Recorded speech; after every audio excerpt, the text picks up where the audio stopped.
grind. Hey, when you speak your mind, hey, take it, speak your mind. Shit, shout out, speak your mind. Hey, yo, on your grind. Wait, when you speak your mind.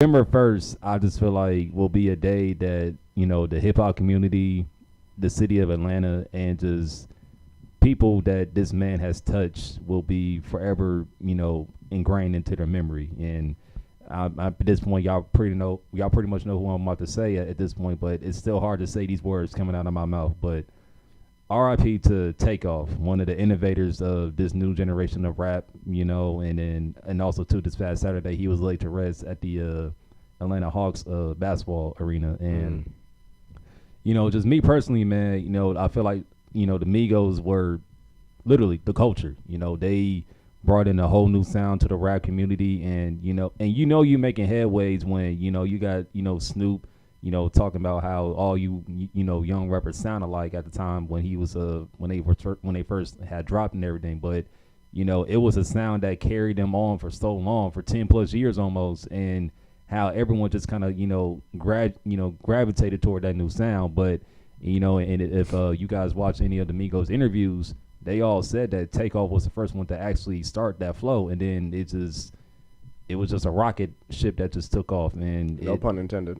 Literally, no pun intended. But it was just something that was not going to stop, But it's just tragic to hear about what happened on November 1st. Excuse me. Yeah, man. I feel like we've been able to put this conversation to bed for a long time. In my opinion, Takeoff was the best Migo, just off of lyrics and flow and all that. But gone way too soon. Very 28, man. He only, like I said, he only 3 years older than us. Yeah, man. Because I really didn't think he was the youngest in the group because the way he carried himself. Yeah, very mature. Because if anything, I thought Quavo was the youngest because he just looked like he still has a young face at 30. Yeah, he do. But yeah, man, it's just crazy, bro. Like, I don't feel like we're definitely, as a society, is just numb to death right now. It's like literally everywhere you turn, someone's dying, someone's falling off, and it's just like, I get it, not everybody is going to feel the same way, and you're not going to have the connections to all these people that are dying and stuff, but it's like it's the impact that they left. Yeah, is where it's like that's where the emotion came. Because like I said, because again, going back to Nipsey's death, like that was the first time like I almost legit cried over a rapper. Because it's just like Nip was just something different. Like he was just more than a rapper. He was really trying to build his community up and also the world as well too. But it was tragic when he died because it was on camera.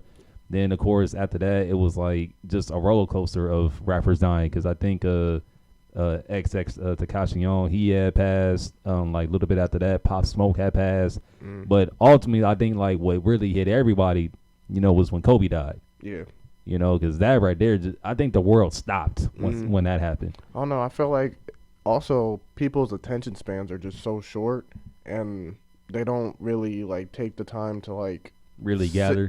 Sit with it. Granted, you don't. I'm not saying you have to sit with the pain all the time, but it's just like I don't know. It's like a post happens on Instagram or something, and then it's over with. Like we're on to the next thing. I'm like, damn. Like people are falling every day. It's like, bro. Like I feel like we gotta pay more respect or homage to like these people's lives a little bit. And not just put them off to the wayside and be like, all right, on to the next. And it's like for me, it's like I've been listening to like classic Migo songs like consistently since Takeoff passed. It's just crazy, just the evolution. Like when he first came out with Versace, yeah. And then to him and Quavo dropping their just most recent album, and Takeoff was legit floating on that album. Yeah, and I always find it funny. It's like when they're close to something, when something tragic happens and they put like an album out before. They say, but it's like in interviews they say things that's like, damn, that was like. Because what was it on Drink Champs? It was Drink Champs, yeah. I forget what he said, but most of the shit he was saying was like very profound, and it was just like, damn, bro. And then you look back at it now after he's gone, It hits. like, It hit different. It hits different, man. It is different, man. It hits different. So like, real quick to wrap it up, what was some of your favorite Takeoff memories? Man, I always laugh at the video that they caught Takeoff when he was DJing. Yeah. And then Quavo was dancing. That shit was. I always look at Quavo. I'm like, nigga, what are you doing? What is that dance move? What is that? And then The Breakfast Club interview. The Breakfast Club shit. When they went to LA Leakers after they dropped Culture 3 and did that freestyle, nigga, that shit Crazy. That might have been like the best one. And then, but also too, that karaoke carpool that they did with what's his name? I know who you're talking about. Like that. Yeah, that one was funny. And also, when they did they read the children's book. They read the children's book and put ad-libs to that shit. That was good too. And then also too, I would say like when they finally was able to live out their dream in WWE when they was with R.I.P. Bro. Oh yeah, that is right. I forgot about that one. Yeah, because even WWE made a little tribute to Takeoff when they found that out. Yeah, so man. So again, man, like you can hear it in our voices and you can see it in our faces, man. Like we grew up with Migos, so this one gonna hit for a while, man. So with all that being said, man, like again, I hate saying these words, but it's real life, it's reality, and it actually happened. But R.I.P. to Takeoff, man. You know, you are definitely not going to be forgotten, and you will be heavenly missed. I was about to say one last thing. I can just remember just listening to Versace, Hannah Montana, Emmett Smith. Was it Dennis Rodman? That mixtape was fire.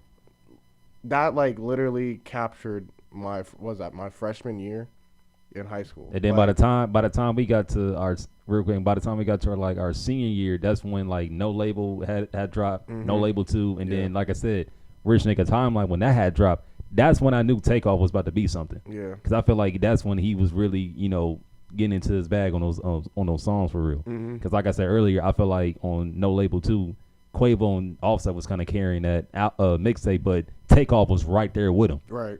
I was about to say, I mean, we gonna get off of this, I promise. But I felt we gotta remember it was Takeoff and Quavo when Offset was locked up prior. So like I was just literally listening to Moses like on my way from leaving the gym. So they were putting the groundwork in, and they were carrying the Migos name through and through for a very long time, and then it just took off when all three of them got into it. So it's very hard, man. It's just hard. It's hard. Right. So like I said, man, rest in peace to Takeoff. Gone but never forgotten. On your grind, when you speak your mind,